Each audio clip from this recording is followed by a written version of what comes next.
Here are the horoscopes for the week of the 10th to the 16th of June 2024. So we begin the week with Mars moving into Taurus, and this is an unstoppable force really. Could see us wanting to really push things forward, a lot of energy going into productivity. It's very important these days to actually go to our motivation first and whether something's worth our time and energy. So if we've got something that we're feeling pulled to producing or to working on, take a little reflection while Mars is at the beginning of Taurus. Why am I doing this? Is this actually what I want to produce? Is this what I really care about? And does it align with my values? Is it more connected to my human story, or does it feel more like part of my soul purpose? Just taking those small moments to go within first and then take action on the outside will mean that you're never too far misaligned with what's really right for you. But very creative, very strong, very abundant transit of Mars through Taurus for about the next 7-8 weeks. We also experienced it at the end of last week, Jupiter trine Pluto.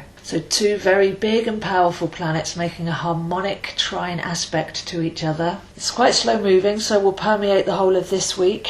But this should be the end of having to let go of our past really. All the psychology, all the things we've been holding on to. 2024 and 5 are years where we can really let the past go and be thoroughly rebirthed with a clear road ahead.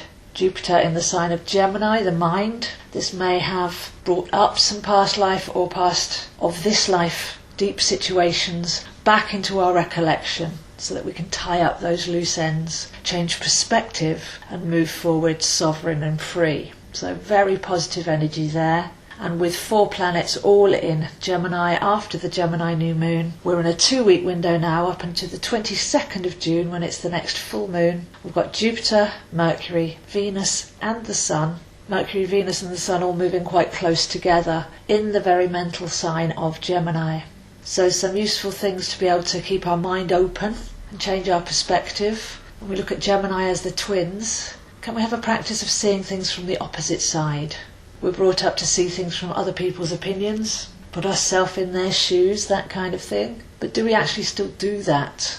I notice a lot of projection and opinion is passing for conversation these days, but not a lot of compassion and listening to balance that out. So we can have a look at how we communicate. Are we always talking about ourselves? Are we pushing forwards our beliefs? Are they even our true beliefs? Or is it just some ideology that we've tried to emphasise and kept on ever since? So have a look at things from the opposite side. Really elastically expand your mind. Stay flexible, curious. And there's a childlike innocence that's available during the time of Gemini as well. That leads to a sense of humour, which then leads to a lighter approach to life. Because many people can take life too seriously and too personally, rather than letting every day be what it is naturally. So we really have the chance to lighten up here, keep things pure and simple, fun and free, and really feel the baggage dropping away now, the heaviness, the density, as we've fully processed it. And we now know that we don't need to take it forwards. It's just part of our story, rather than our real vibration. And the other notable thing that we have going on this week is Saturn is making a square to the Sun. So a square is an awkward aspect. Both sides of a square need to be considered separately and then a balance found. So Saturn in Pisces, providing us with an emotional backbone and spiritual knowing deep within, inner guidance system, and the Sun in Gemini, out there bright, sociable, chatty and busy. So another call inwards there. If we're going to act, if we're going to speak, then let's do it from the very soul of our being. Let's speak truthfully. Let's speak soulfully. Let's speak of what's important, revelationary and relevant to these times. So while we're in the 2-week Gemini new moon window, looking at who we really are, what we're giving our energy to, how we're communicating, what we're communicating about, where we're communicating from, and letting a certain amount of space and elasticity into those areas so we can change our mind, we can raise our consciousness, we can improve our relationships with others through real relating rather than personal projecting and superficial conversation. So 3 very different energies this week. Mars in Taurus, super strong and productive, but make sure it's worth your while. Make sure it aligns with your heart values. Jupiter trine Pluto, clearing away a lot of past psychology and baggage. Big broad road ahead, very optimistic, generous energy there.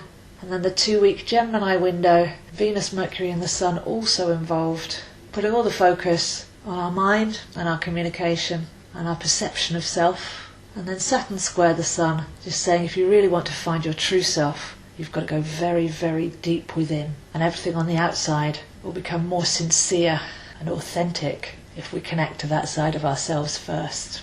So if you'd like to see where this is happening for you, I am available, zoehind7@gmail.com. You can do 1 hour and half-hour readings, astrology, tarot, including numerology, looking at your chart, teaching your chart, looking at current transits, or any particular questions that you have regarding direction, relationships, past lives, all sorts of things. I'm available to meet online, Zoom and FaceTime, and all the sessions are customised to you and recorded MP3. If you'd like to learn astrology, I do have a full course with notes and videos that I work with you one-to-one through the modules so that you can learn at your own time and pace. And I also offer coaching, dig up those last few weeds, clear the soil for new planting and abundant harvests. These videos are on YouTube, Zoe Astro, with many more, and I post the links on Instagram, zoehind7, and Facebook, AstroZoe.